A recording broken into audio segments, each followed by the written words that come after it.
acknowledging that all of us, especially as African, Aborigine, indigenous people, we all have trauma. We all have mental health issues. We didn't all seen too many dead bodies on camera in real life.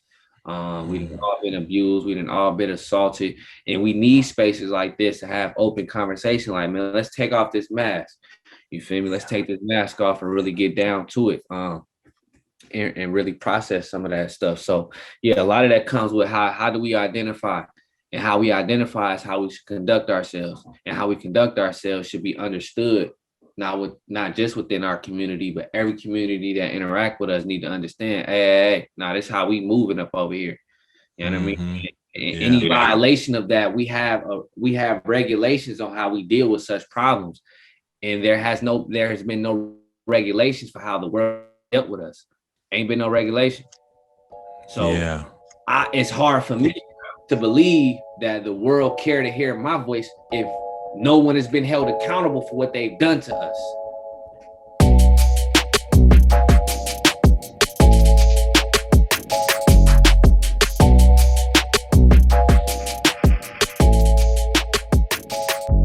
Welcome to the Taking Off the Mask podcast. My name is Ashanti Branch, and I'm really glad you've joined us.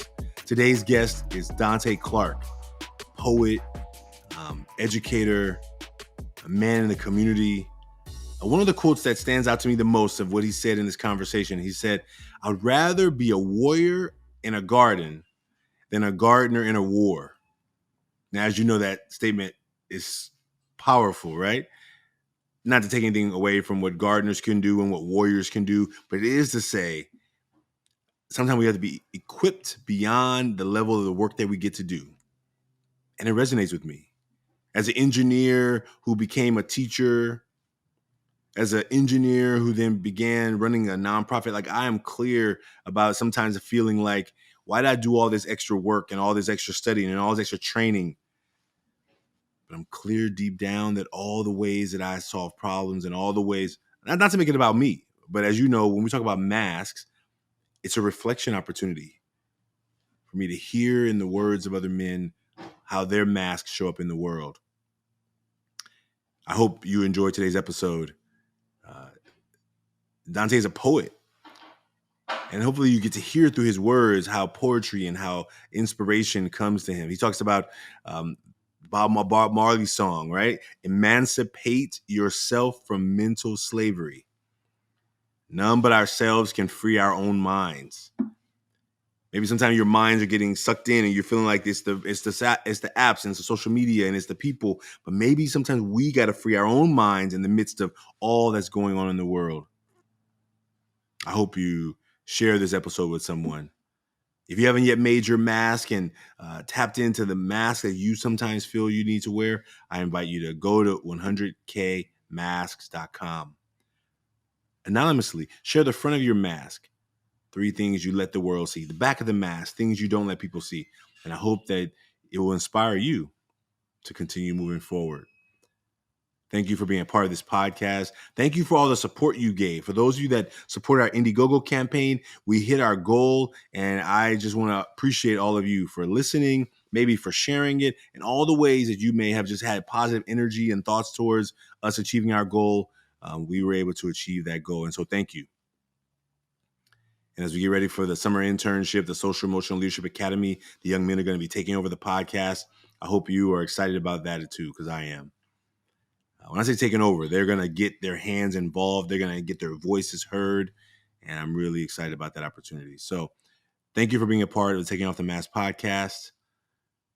We look forward to seeing you on these channels. We hope that if you want to be a part of what we're doing in this work, that you will reach out to us.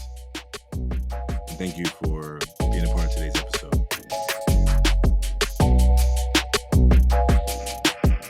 Welcome to the Taking Off the Mask podcast. This is Ashanti Branch and Donté Clark. I am so glad we finally got to make this happen, man. We've been playing tag, but brother, I am super juiced to be in this conversation with you. Thanks for being here. Yeah. Thank you for having me. I appreciate the opportunity. Yeah, me too, man. When I heard your first music, I heard your music, I heard your poetry. just an incredible video that I saw, and I was like, and I couldn't stop watching. I just kept watching the next one and watching the next one. I'm like, Richmond, he's close. I said, I gotta reach out to this brother. So I want to thank you for being willing to be on the show with us. And the things you talk about are deeply heartfelt. And I think it's what we're trying to do in this work is have conversations that are heartfelt. So will you just introduce yourself to the folks, tell them who you are, what you're up to, and just so that they get to know you, how you want to be known. The show, Donté Clark, Richmond, California. Real Richmond, get up on you. Poet, educator, student, teacher, playwright, musician, live performance extraordinaire, rookie at everything, still learning, criminal law, studying, what's the mitigation specialist. You know what I mean? It's just a lot of different things that I do. And I'm for my people, to the best of my ability, and it's many more to come. You feel me? Yeah. Oh man, I'm already getting excited. Well, listen, this is a podcast where we get to just you and I, just two men who've never met each other. I've only, sent you a message on Instagram. You reply, say, you'd be open to being in a conversation. So we get to meet each other in a different way, right? And this conversation around masks helps us to take off our masks a little bit, right? Like we could easily meet each other and just in passing and talk about surface level stuff. But this conversation, we get to go deeper as much as you're willing, Oh, for sure. So you made a mask, right? Yeah. Yep. And I got one here. And the way for folks who have not made a mask yet, you can go to 100kmasks.com and make your mask digitally, or you can follow this movement. And so what we're going to do first is, Donté, since you're the guest, you get to decide who goes first. Either you go first or I go first, and we'll start with the front of the mask, and we'll both share it, and then we'll go to the back of the mask. Okay. You go first. I'll go first. Okay. Yeah. All right.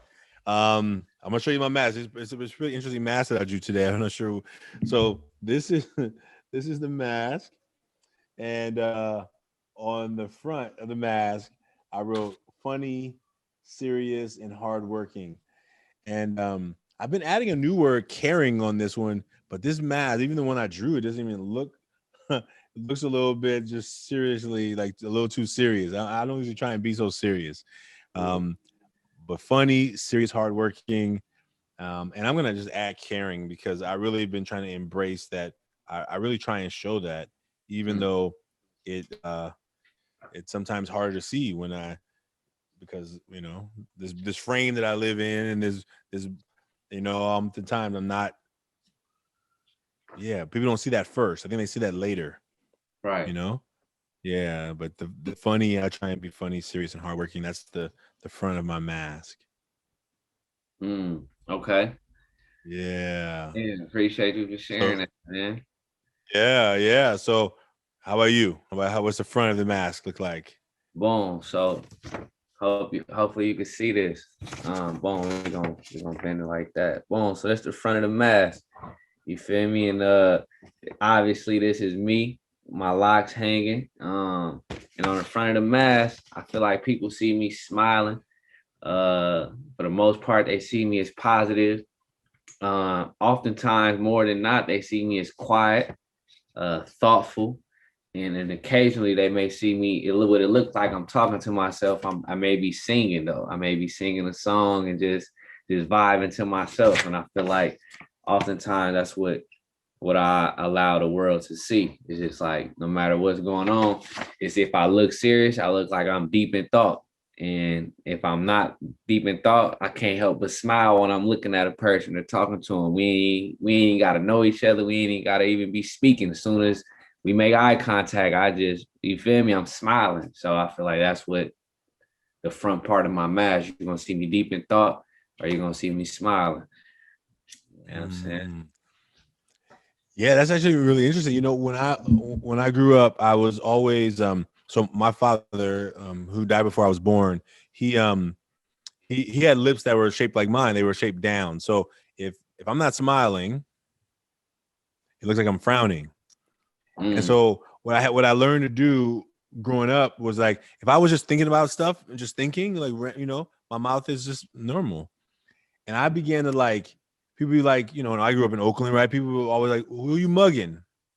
Like, I'm not mugging nobody. I'm just, I'm like, first of all, what's mugging? First of all, second of all, I'm not mugging nobody. Third of all, like, and I began to realize that what I began to do is just like always just be smiling, like, you know, like when I just to disarm. I feel like I had to always like disarm people around me because, like, I don't know. I just felt like people were always angry, and I was like, okay, so if I'm, people were always saying, well, who you mugging? Who you mean mugging? I'm like, I'm just not. I'm just being.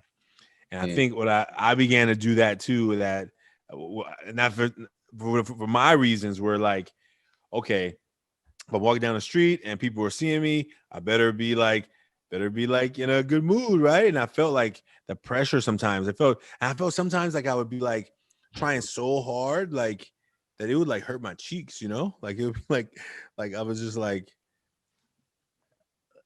finding a way to just like what that means, right? What that means just to be, no matter, even as an adult, even when I'm in a space and I'm just like in deep thought, I'm just like, Mm. be like, oh, what do you, what's wrong? What's wrong? I'm like, huh? What do you mean? What's wrong? They're like, oh, you look like you're mad about something. I'm like, oh, I'm not anything about anything right now. I'm just gonna be right now being, you know. Mm. So thank you for sharing that. That's one of those moments where it really made me remember how I show up too, right? In this frame, in this body, right? Yeah. Yeah. Yeah. Yeah. See, for me, I don't know what it is or what it was, but I've been since a kid always smiling. Like RIP to my cousin, his dad. My cousin dad has passed away, but when we was kids, talking about 5, 6, 7, 8, 9, 10, I'm a youth. Every time I walk in the house, you know, you go to family gatherings or you come into your cousin's house, you walk in the house, whatever. I walk in the house and I just be smiling, and they'll be like, his name's Steve. He always be like, he start calling me Smiley. Like, man, what you come up in here smiling for? You ain't been in the door two seconds and you already smiling. What you smiling for? What's so funny? And then everybody start laughing. So some people used to call me Smiley because it was like I was hecka quiet, but every time you would look over at me, you would just see me in the cuts just cheesing. So you feel me? I didn't know why. I guess that was probably like just my way of making myself feel comfortable. So yeah, just growing up, I just always had a smile on my face like that. You feel me? And I started realizing like the more I smile, the more I feel better. And I feel that same thing you talking about, just like a smile really will disarm people. I don't care what type of environment it is. Like if you walk with a smile, you would make people look at you and just be like, man, you know what I mean? I wonder what that person thinking about. I wonder what is going on in that person life that got them smiling. But I want to have some of that. You actually are more like an asset to the community just based off of you smiling, just being able to walk into a space and just be like, you know what I'm saying? Just all teeth. Yeah. Oh man, that's awesome. That's awesome. I appreciate that. I appreciate that idea of like you brought that energy to your people, your family, right? You brought it to the room, right? And that's and that, I think people enjoy that. I think people enjoy. I think that being approachable, right? Being like I can connect with this person, you know. Well, you know, Mhm. when we talk about these masks, we know that there's a part that we let people see, the part on the outside, right? And then there's the stuff that we don't get to talk about. That's the back of the mask. Are you ready? You ready to jump into the back? Yep, yep. Okay. All right. So here are mine. Okay. So this is kind of I was writing a kind of cursive script today. This is this says fear of failure. This says sadness and mental health of brother. Mm. And you know, think the one that's standing out to me the most is my brother's mental health. You know, like he has schizophrenia. Um, he lives in a assisted living for center. You know, he's not able to live on his own. And I really love my brother. I really love my brother. He is he's using a lot of drugs right now. The other day I went and saw him, took him some food, and you know, he reached out to shake my hand. His hands are all black, you know, like I'm like, come on, brother. And he got his thumb is all burnt up, and I'm like, the signs are really clear. And he doesn't lie to me, you know, he tells me, and I'm just like, you you're killing yourself, brother. You know what I mean? And it's kind of like I'm also more worried about him walking around the streets dealing with police officers who are not trained on mental health, who think they are. I mean, my brother doesn't even answer my questions like with straight answers. So there's no one answering somebody, you know, some police officers answer questions with straight answers. And a lot of times police, you know, they shoot first as opposed to like, and with people with mental health issues, I think sometimes they're not very well trained. And I think I just worry about him. You know, he's always around, you know, asking for change. He's doing, you know, out at the gas station asking people to pump their gas, and Yeah. it's just it concerns me a lot. And he sometimes strolls up to my house at 3 a.m, 2 a.m. I'm like, dude, what are you doing? You're supposed to be at your house. Like, you have a curfew. What are you doing here? Oh, you know, I'm just out. I was just riding the bus. You know, he'll tell me some story he'll come up with, and it's hard to like not worry about him. Anytime I see someone walking down the street with you know, who appears to have some mental um, health issues, I'm super empathetic, and I'm also, it makes me think my brother. Like, I wonder where he's at right now, what he's doing. So, I mean, that's one that's been standing out to me the most because he's going through it right now a lot, and I'm really concerned for him. And yeah, it brings up a lot of sadness. Like, I feel sadness coming up right now, like that worry, you know, like Mm-hmm. I can't change it. I can't fix his mental health issues. I can't. I mean, he comes over, he thinks what's gonna fix this for me to give him $10. And I'm like, dude, I'm not giving you no money. You know what I'm saying? Like I'm already clear where it's going, and yeah, you know, I'll make you a sandwich, I'll give you a soda, but I'm not giving you no money. You know, and knowing he's gonna go out there and try and find it somewhere makes me even more worried. Right? It's like, well, am I being a bad brother because I don't want to contribute to this? And then I have to ask myself all these questions, right? Like, yeah. So all that happens. Sometimes he'll get mad. I'll make him a sandwich. He'll get mad. He'll say, I gotta go, and he'll leave. And I'm like, all right, well, take care of yourself. You know, be well. And I'm like, man, maybe I should have offered him a ride to take him home, right? Sometimes I do, but if you know, sometimes it's 3 a.m, I'm like, dude, what am I gonna do? Like, you know, so all those things are coming up right now as I think about it. But those are some of the things I don't talk much about. That's the back of my mask. Man, it was like, I feel that, and I'm such a as I listen, I visualize like words. When I hear words, when I hear people talk, I visualize. I don't even never met you, never met your brother, but I'm visualizing everything that you're saying, and just because I can visualize it, it impacts me, right? And so, me, when I see people on the street, that you telling that story just made me think about certain places I done interacted with people. And like a couple of weeks ago, this is up in Antioch, Pittsburgh, Antioch area. I'm coming from out of a park, and I saw a brother walking in the park, and he was obviously looking through like the trash can and stuff, looking for something to eat. And I was just like, I was with my partner. We just had some fruit, you know what I mean? Eating some strawberries, eating some apples, some cut up apples and stuff. So I was like, we got some left over. I want to go give it to him. So I'm finna leave anyway. I'm reversing. I'm trying to go find where he walked to. So I'm driving up the street. I'm like, dang, he moved fast. I don't know where that brother just went. And then I'm driving up the street, but my senses is like, I know where he's going. This street too long, and it's just lights. He went to the residential area. So I turn back around, I ride past, and I see him. And as I saw him, I looked.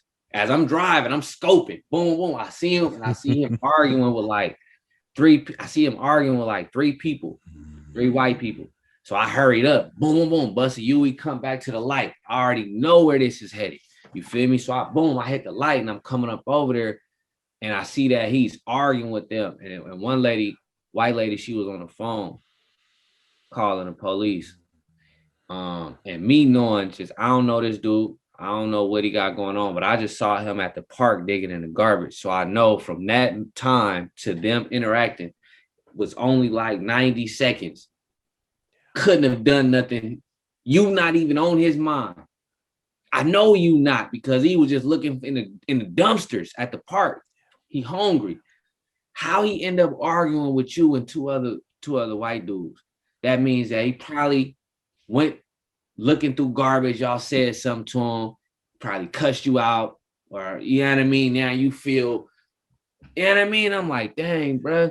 And it just made me think like, so then when I pull up on him as he walking off, cussing him up, I'm like, hey, brother. Now he cussing me out. Like, man, what you want with me? But when he said it, I ain't take offense to it. It was like, I'm tired of the world keep like, what you want with me? What? And I was just like, man, I just want to offer you something. I don't want nothing from you. And it's like, I felt that.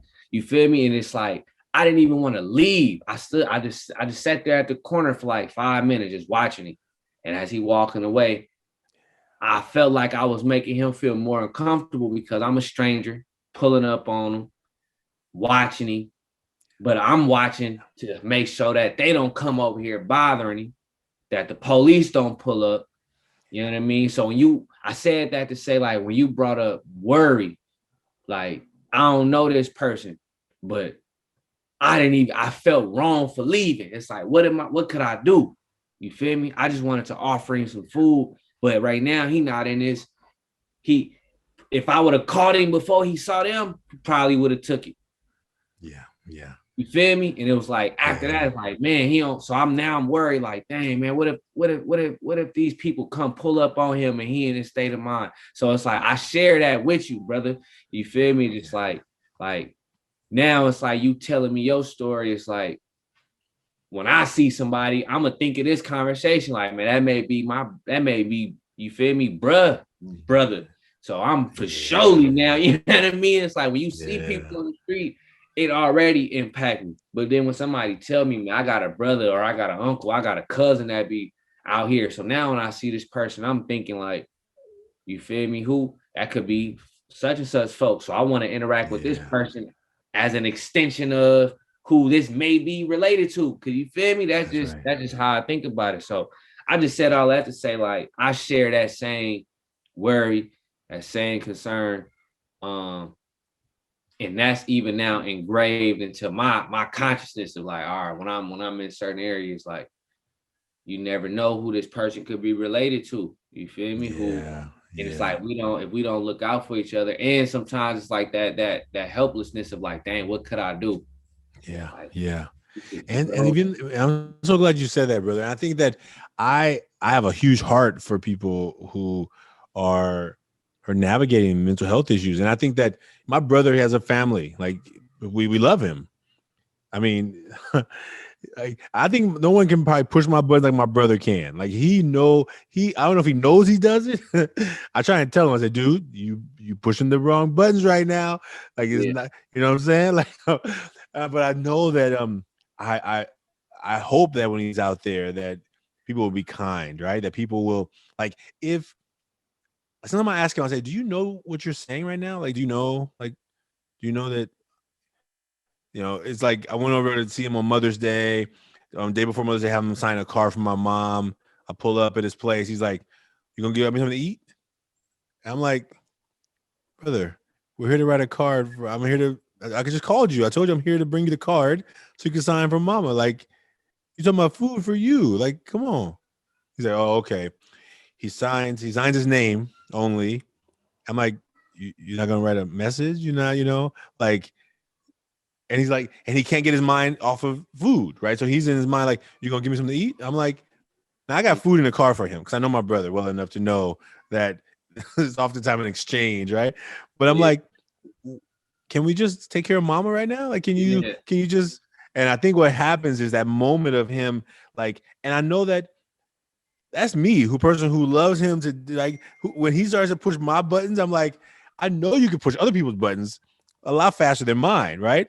And but anyway, I just think that part of like, thank you for that, what you did for that man. Thank you. He wasn't able to accept it in the moment, and sometimes, when I'm out there, I'm like, what are the hey, I just see you, if I don't have any change, I can't help it. I'll say, thank you, I'm sorry, I can't help today. But I look them in the eyes. I want them to know I see them. I don't want them to be like, and I think that before I even knew what mental health issues were, I think, like knowing that my brother was struggling with some things, and I think when you're empathetic, right? When you're a person who drives off of empathy, or you find that empathy is a big part of your driving force, it makes you really pay more attention, And so thank you for that. Thanks for the work thanks for that. Thanks for sharing that story. I appreciate that. For sure, for sure. Yeah. Well, man, that went deep. Appreciate that. And now it's gonna be your turn. Yeah, so on the back of mine, see if you can see that. I got tears right here, anger. I don't know what that say. Oh, I'm a reader, thoughtful again. I'm goofy, uh, playful, prayerful, and meditative. And I think oftentimes, like, people don't realize that in front of people, it's not that I don't want people to see me cry. I don't really care if a person know I cry or not. I done got past that stage of feeling like less than a man for crying. It's like, long story short, I done got past that. But oftentimes, like, because people don't know like what things get to you. Like, sometimes when I could be outside on the street, you can see me laughing. I could be laughing and playing and joyous. And then in the moment I could see somebody and not just see them going through nothing, but I see the signs of like, dang, that life is weighing on this person. And that can just send me into a spiral of thoughts of like, dang, and me feeling like I'm not in a position to help. Or what words, I'm supposed to be a poet. I should have some words to give this person. Financially, dang, I'm not in a position to really do, or I wish I had a big enough house so I can take people in, get them cleaned up, you feel me, and break bread with them, and then, you feel me, just so I go into a spiral of thoughts of like, dang, feeling bad for this person, feeling bad on myself for not doing enough. And sometimes that can move me to tears. That can move me to having anger of like, man, like, I'm not mad because somebody made me mad. I be mad because like the lack of compassion that we sometimes, or oftentimes more than not, have for each other, the lack of compassion. Like, you driving fast on the freeway, it's like, bro, you don't realize like you're not driving for you to get to your destination, that this car is a tool for everybody to get to where they need to go to safely. And when mismanaged, it can lead to not just you crashing, because you can only crash if you hit something or someone else that can then cause everybody else to have to make quick adjustments. So you're going to put everybody's lives in jeopardy just for you to race to a red light. And that type of stuff will get me so angry, not because you cut me off. It's because like, you don't care about yourself, and your actions can lead to my death. And I got people who can benefit from me performing or coming to this, you know what I mean, to this book reading, or me going to the juvenile. Like, I'm out here trying to help people, and you driving fast, or you walk past somebody, you can get them $1, you know what I mean, or you can buy them something to eat, and you got on $300 pair of shoes, but you can't offer this person $5. Why you worried about what they gonna do with the $5 to get them something to eat? You wasting your money, you know what I mean? It'd be like that type of stuff. It'll make me thoughtful. It'll make me so angry, and sometimes it'll just bring me to tears. And I don't feel like a lot of people don't really see that side. They'll see the poetry that I write and see the passion in the poem and the poems, but I don't think people really often spend enough time to be like, dang, I wonder, like, all of the different stories that I may come across, or sometimes these people on the street, it's not me trying to come out there and save people. Oftentimes these people gravitate towards me. Like I be minding my business and they just come talking to me. I be with a crew of people, but they just zone in on, want to come talk to me. You feel me? Sometimes longer than I want to, but it'd be like this probably the first conversation that they didn't had all somebody just listen to them ramble. So it just be like that type of stuff it'll make me angry, it'll make me thoughtful, it'll make me cry. And then sometimes it make me want to be more playful, to just be like, wow, how can I put a smile on other people's face? How could I put a smile on my face? How could I, you feel me, just embody all of that and then be holistic for myself? You know what I mean? How could I be medicine for myself and others? So being, you know, smiling, being playful and stuff, I feel like a lot of people don't see behind the mask that a lot of thought go into everything that I say, everything that I do. It don't just be like, well, why you mad? It's like, I'm not mad for me. I'm mad just on behalf of humanity. Like, I'm so disappointed sometimes and disgusted with like people that I just be like, I don't want to talk. Get away from me. Like, like you know what I mean? And other times it'd be like, I just gotta meditate and just be prayerful, and then just be like, try to come around all of the chaos and bring some form of like level-headed smile and just like, hey man, we here, we living. So you feel me? How can we embrace everything with that? So that's behind the mask. In front of the mask is, you know, the smile. Behind the mask is like, dang man, it's so much. I could have got caught up in so much, but I'm just prayerful and thankful that I'm able to still smile. You feel me? And not be done lost it. Yeah. Oh man, brother.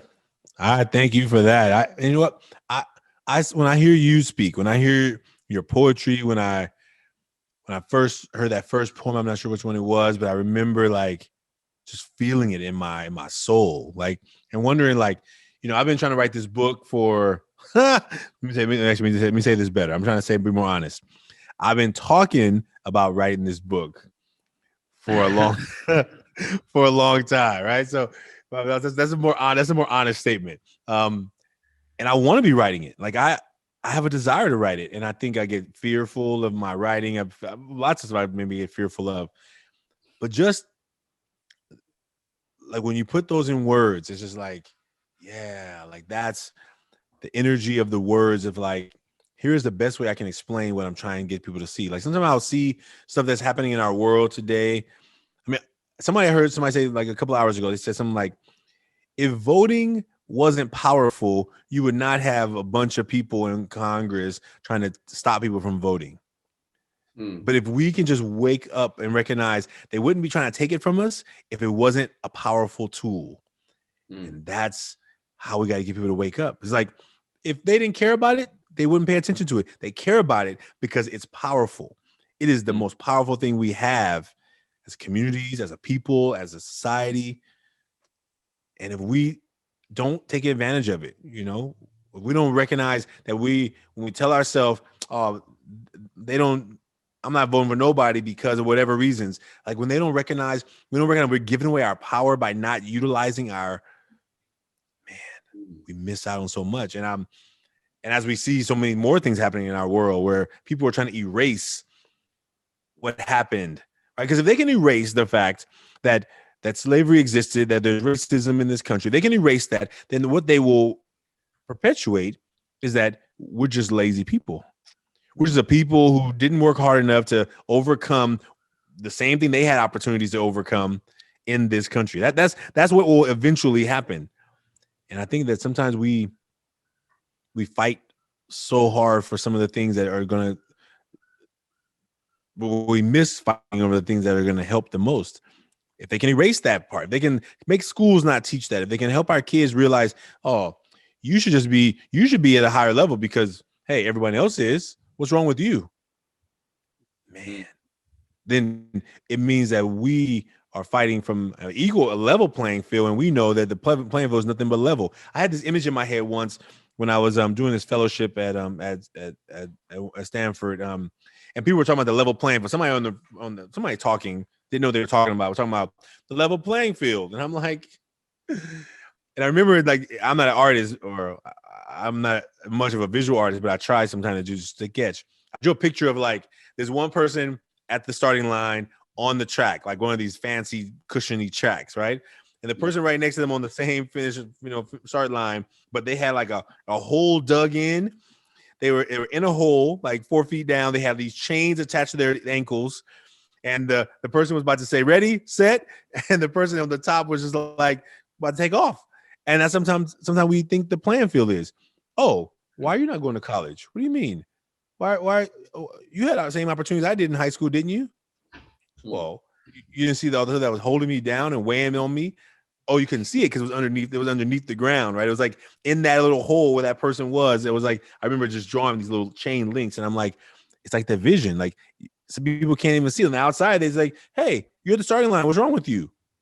They can't tell that you're being weighed down by all this stuff, Yeah. And I just think that your power of words is beautiful, and I'm really thankful for you. And I think the words you're saying, I really want to, how we help more of our young people recognize not only the power in their words, but the power in their vote, and the power in them deciding that they want something different than the way it exists right now. Yeah. I think in all of that you just shared, I think I believe that not just in, how could I say this? It starts with how we identify, right? How you identify yourself is going to showcase how you conduct yourself. And then how we conduct ourselves is the statutes and the agreements that will govern the body of our community. I looked at voting as the same thing as far as education. You talking about a country who had a 300-400 year head start to having power in this nation, who have had passed down power, and who have fought amongst each other for power and for the interests of those who participated. So when we talking about Donté Clark, you need to go put your name on this ballot and vote for something that's in your interest. We have to also remember that and have that thorough conversation of, like, these folks that had a few decades, a couple of 100 years head start to maintain a power structure and an agreement that uphold their interests. So it's not just because I'm coming up in here voting that's going to get them to sway my way. They never had my interest, whether I vote or not vote.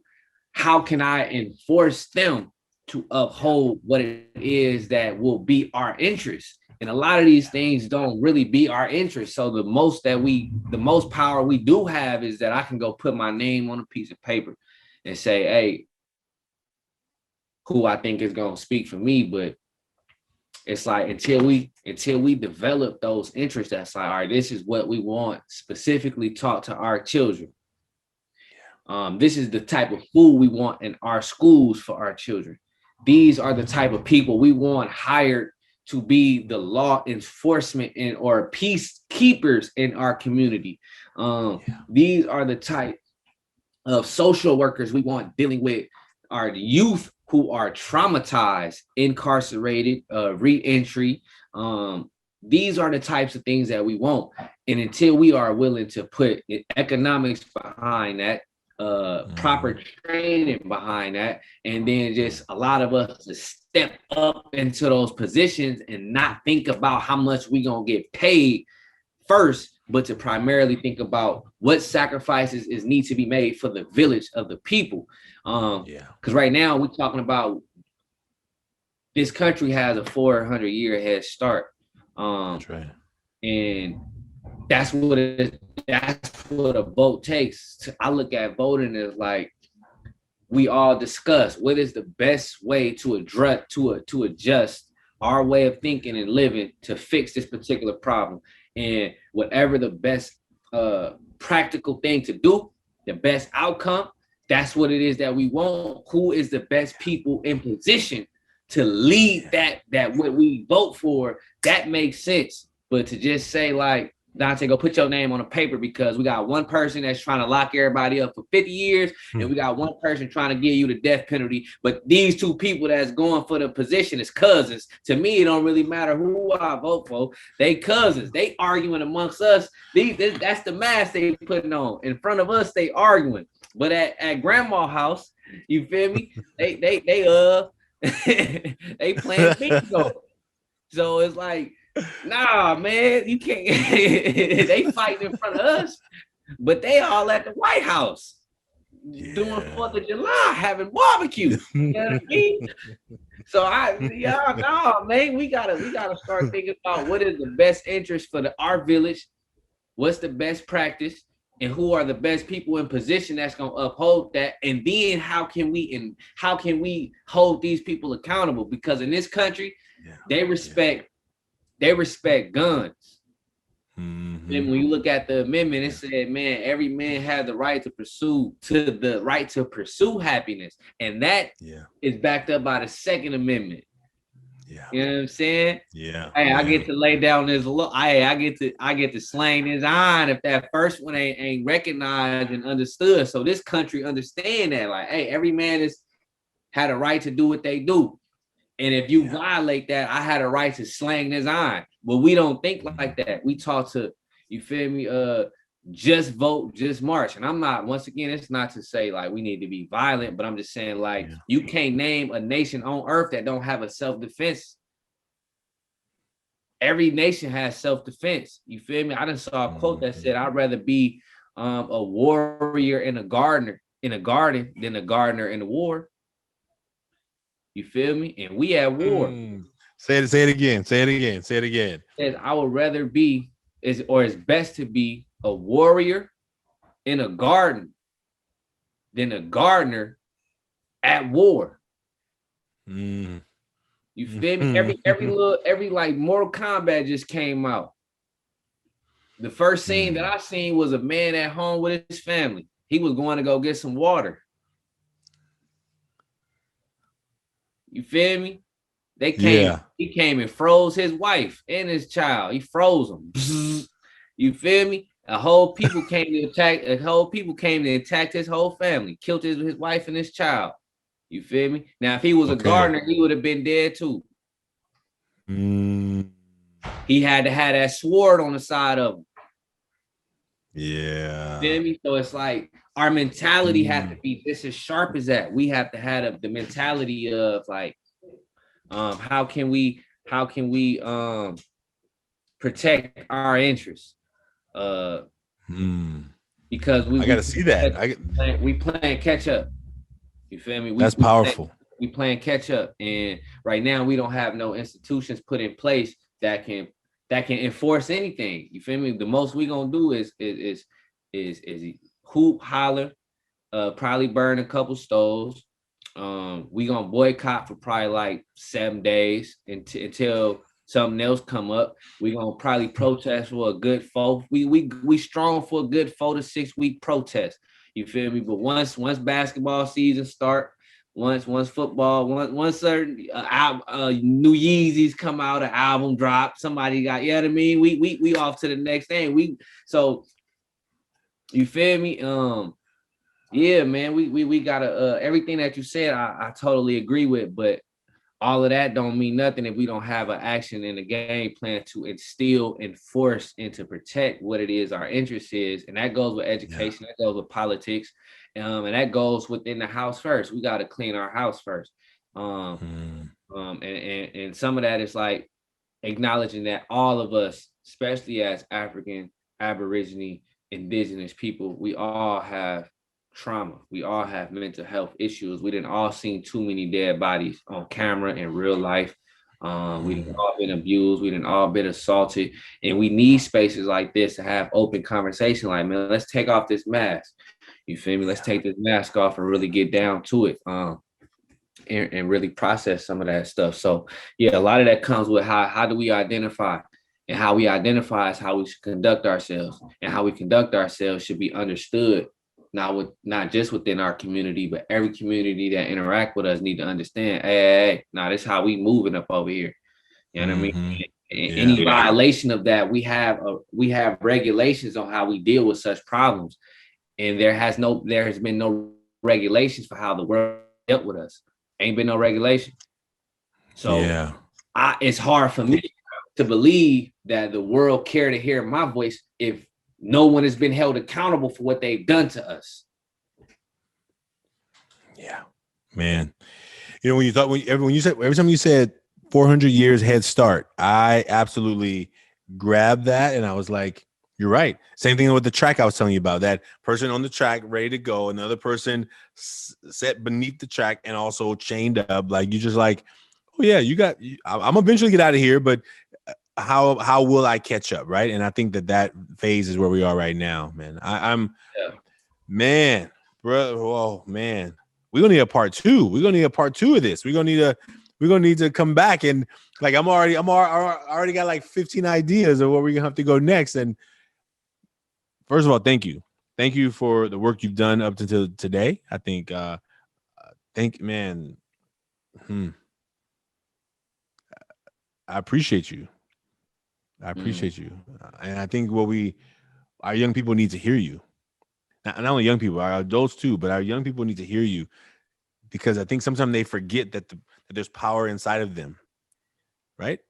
And I think that oftentimes they miss the fact that if they took their thoughts and helped put them into words and and whether it's words or paintings or drawings or sculptures or whatever that way is, right? Whatever that thing is for them, that our liberation is inside of us to like we have the desire to be liberated, you know?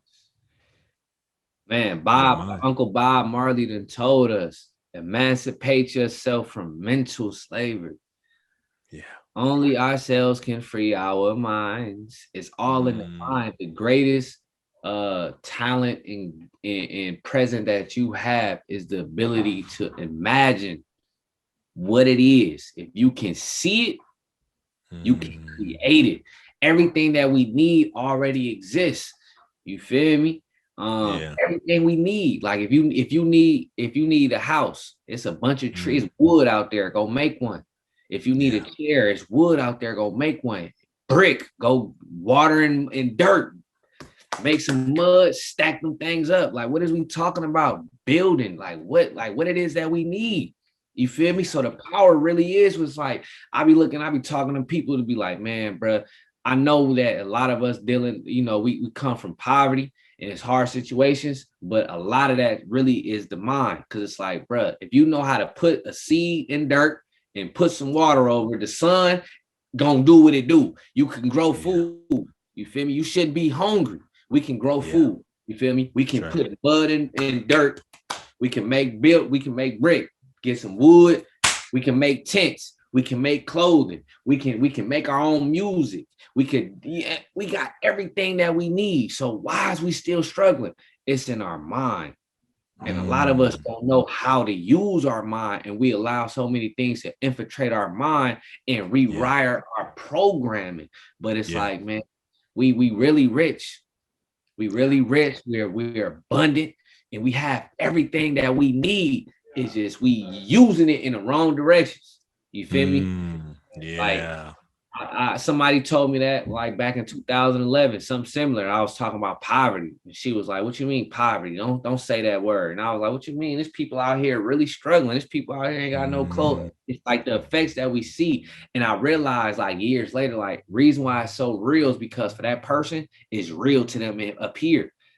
So you can't take away the effects of living with roaches. You can't take away the effects of staying in project buildings and you feel me? But it's like if you picked up at yourself and threw it away, then it wouldn't be dirty. That's right. You know what I'm saying?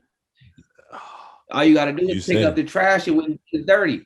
Get some soap, get some towels, make these little kids wash the walls. It wouldn't look as filthy. You feel me? Like it's certain things where it's like we have most control, but because we broken up here, it manifests itself outside. You feel me? So it's like, yeah, man, like the world, mostly us, we need to know that, like, bro, if we can see it, We can touch it, we can taste it, it's real, and it's already here. It's on its way. So all we got to do is change the way that we think. It's going to change the way that we conduct ourselves, and then everything around us is going to fall in place. You feel me? Yeah. We can't be saying that we guys on one hand, but then talking about like the government not doing nothing for us. Like, come on, man. If we guys, then we should be able to speak whatever it is we need into existence, and it should appear. If 50 people come together and say, hey, man, we all guys, right? So we should be able to say exactly what we need, and it should pop up. Why is it taking us from the 60s all the way to 2021 for us to still be asking other people who not gonna give it to us? Yeah. You know what I mean? So it's like, come on, man, we gotta, because we putting too much of our thought, we giving them too much power when it's really us. We need to be coming like, hey, man, I need all beautiful, brilliant minds to come together and just boom, we need to all manifest this here, feel it, and then put the work in so we can start changing our realities. And then you'll realize that we got everything that we need. You feel me? What, this is just one question as we get ready to kind of think about wrapping it up. What do you think the youth that you connect with, that you talk to, that you are most connected with, what are they looking for? Because I think I'm a little older than you, but I think ultimately I work with youth all the time. We make masks with young people all over the country, right? What are they saying to you, like what they need? Because I think oftentimes the adults aren't listening. I think, I tell adults all the time, look, how about we 2 to 1 ratio? Listen twice as much as we talk. We need 2 to 1 ratio, right? Like, but what are the young people telling you? What are you hearing from them they need from us, from the older ones, from from even the older ones older than me? Direction. This has been like an issue that I had with a lot of programs today, especially nonprofit programs. It's like we depend too much on the youth to tell us what they want us to do, when it's like, bruh, we gave them the messed up world. Why do they have to figure out how to fix it? If I'm 16 years old, if you 45 and 55 years old, you don't know how to fix the world. Why are you depending on me to come up with new ideas? You've been here longer than me. This is your mess. You feel me? So it's like the youth need direction. They looking for guidance. That's why anybody who got good mouth, good word play, that's who they gravitate towards. They gravitate towards people that can show how to get to a particular place that's away from the suffering. A lot of us need, a lot of us young men, Black men, we need to learn how to be men, how to be self-sufficient.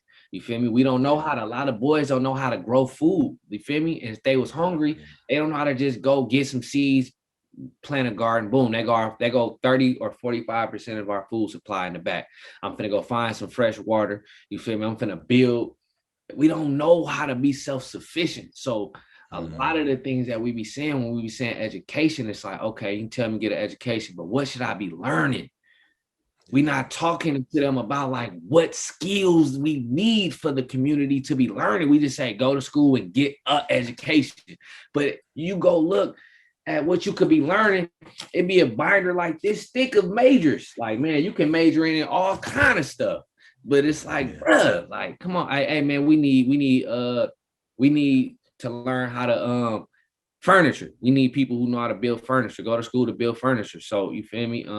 You can make furniture cheaper if you go get this type of wood. Or we need electricians. We need people who have skill sets that when times get hard and we need resources, we got electricians, we got architects, we got people who know how to crochet, who know how to make clothes. We got people who know how to make organic body wear products. We got people who know how to do, man, all kind of stuff. It's like the youth that I talk to, I realize that a lot of us grew up with no guidance. So we look up to people who have money or who look like they have money. And that's it. Look up to entertainers, people that can help take us away from the pain we're going through. So we looking to be entertained, and we looking for somebody rappers that can rap about a lifestyle. Oh, this person said that, so I can emulate that. We need guidance. You feel me? In our community, we don't have no guidance. We don't have no institutions to pass along. All we have is culture, rapping, dancing, in the streets. Sports. Yeah. That's it. Like we need to pass down institutions to where it's like people know what to do in certain situations. Kids don't be knowing what to Mhm. do. You Yeah. feel me? They just go Yeah. through life, and us adults, we not guiding them through. Like, all right, this at this age, this is what you got to do. You got to learn how to, you feel me? Tie your shoe, this and that. How to properly use a weapon in case of self defense. How to do self defense. How to, you feel me? All kind of stuff that kids will learn how to do in a village or for any type of nation. Just like, you feel me? Like we ain't got Yeah. no direction really. You know Yeah. what I'm saying? Yeah. Oh man. Well, I think when we talk about rites of passage is something that I am huge, a big part of, and we need that. You're right. I mean, I ask that question a lot because I think I want to make room for that, and I agree that we've lost the tradition where the elders came in and said, "Hey, you ready? You ready? You ready to be an adult? Are you ready? And we're gonna take you and show you, and you got to see if you're ready, because some of them they say they're ready and they're not really ready, you know." And I'm excited about this. And I want to, hopefully by the end of this summer that, we're going to be probably bringing some men together, hopefully to kind of create, like the idea is like not only create, like I love being up in the garden. Like I love putting some seeds in dirt, a couple of months later, taking care of it. Like, I mean, I think that a lot of young people don't, right? I had some seeds planted by our sink in here in the office. And one young man said, "Do you know something's growing by your sink?" I'm like, it was like one of the little seed pods. I'm like, Yeah. what do you mean something's growing by the sink? I didn't even know what he was talking about. He's like, there's like something growing by your sink. And I walked over. I'm like, it's a pod. Like he was like in shock that something was growing in the office, like a plant in this little dirt pot. I'm like, okay, we're gonna have to help you nurture this. I'm gonna have to get you one of these kits, and you're gonna do this in your house, right? You're going, like, I think like amazing. Like they think that somehow it just vegetables end up in the grocery store, right? And you like, no, it came from somewhere, right? And you're right. The sun is gonna do its A job. You lot just of us gotta do the never saw the planting. process. Yeah. Yeah. Oh A man. lot of us never see the process. That's right. Oh. Well, look, I We want to do just this, think man. hamburgers they just come out like that. Round puckets frozen, put them on the sink, and they're gone, right? You're like, that came from somewhere, right? Like, They never had to do oh it. man, that's right, that's right. And If sometimes a lot of us had to kill our own cow and pig, we wouldn't even be eating meat. oh man, I know I wouldn't. I You know know I what I mean? wouldn't. We never saw the process. So that's what I mean as far as like exposure and direction. Yeah, If we see it, then it's like, oh, I can do it. We don't really see it. We always see the end product. that's We right. don't That's really right. go through the process, and that's what a rite of passage is. Yeah. Go through this process to learn the importance of it, so you appreciate food more when you realize, like, dang, every time I want something to eat, I gotta kill this. Well, I don't want to watch this animal suffer like that. I'd rather go eat something else. You feel Yeah. Yeah. me? And Well, if I'm gonna listen. do that, then it's ceremonial. Now I have more respect for it. You feel me? Like, That's right. so it's like we have to. We are hands-on type people. We tribal people, so we have to go through things and then understand why. And then that's where our oral tradition come from. Is like, let me pass this game down. That's why we call it game. It's like information. It's like somebody went through something. It's not nothing that we read in a book. It be stuff that like, hey, look, let me tell you something. Give you some game. When you do this, it's gonna do that. But if you do it this way, it's gonna come out that way. Woo woo woo, because somebody didn't went through it. So if they can coach you through it, it's like, wow, you don't ever have to pick up the book if somebody showed you how to do it. And the more you go through it and you get that guidance in a safe space, it's like, That's you right. feel me? Game apply means elevation. You know what I mean? So like, you gotta be taught the game and apply the game in order for us to elevate. And we're gonna do it. I believe it, and I think you're doing it, man. And I think that you have an opportunity. We have an opportunity right now, and I hope that we hope this connection just the beginning. I want this to be just the beginning, and maybe even this summer when we do our Social Emotional Leadership Academy, we get you to come in and do a workshop with the youngsters. And I think that even just them listening to this podcast is going to be some game dropped on them that they're not even ready for. Well, maybe some of them are ready for it. They just don't know they're ready for it, right? Yeah. And so maybe that's going to be part of our work this summer. So I will, man. Let's make this the beginning of something absolutely transformational for our youth, right? Let's do it, Donté Clark. But I'm so proud of you. I'm so thankful for you. Look, I want you to tell people. I know you just got a book just recently came out. I want you to tell people about your work. I don't know if it was recent, but I know I just learned about it. So let me take this back. It may not be recent. I just learned about your book. So please tell the folks about your projects, where they can find you, where they can follow you, how they can support what you're up to. Please take this moment and just spread it. Yeah, for sure. My name Donté Clark, DonteClark.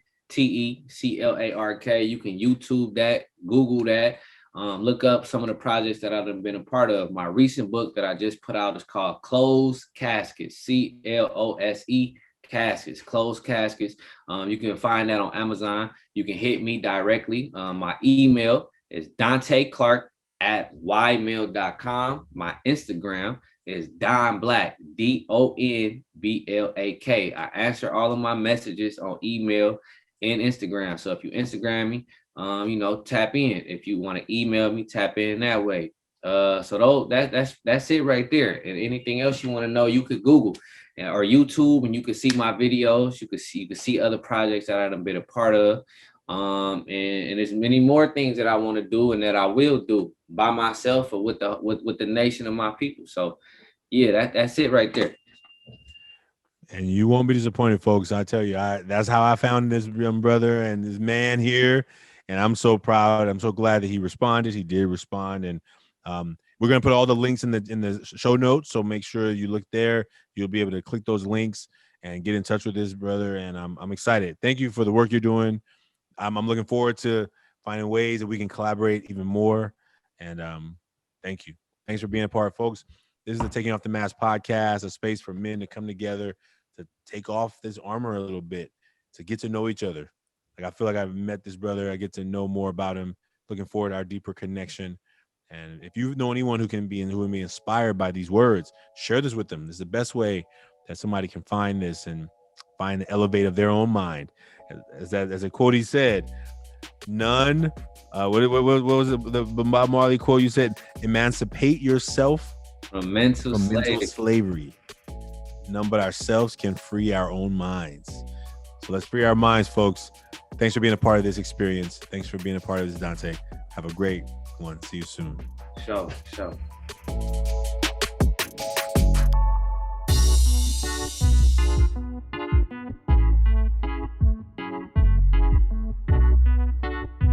If what you heard today you enjoyed, if you've listened to this and you found something inspiring, please like and subscribe to this podcast. That's the best way for someone to find this podcast, maybe like you did.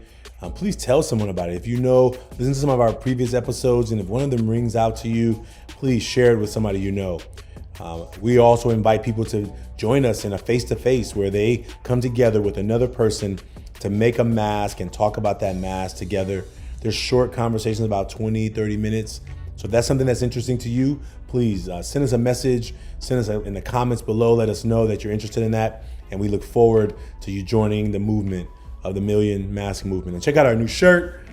I don't know if you can see it, but this is our new shirt, the Million Mask Movement. And so we'll have these soon available. But we look forward to you being a part of the movement and supporting our work. Please consider supporting the work that we do in Ever Forward and in the work that we do in the Million Mask Movement to let people around the world realize that they're not alone. Thank you.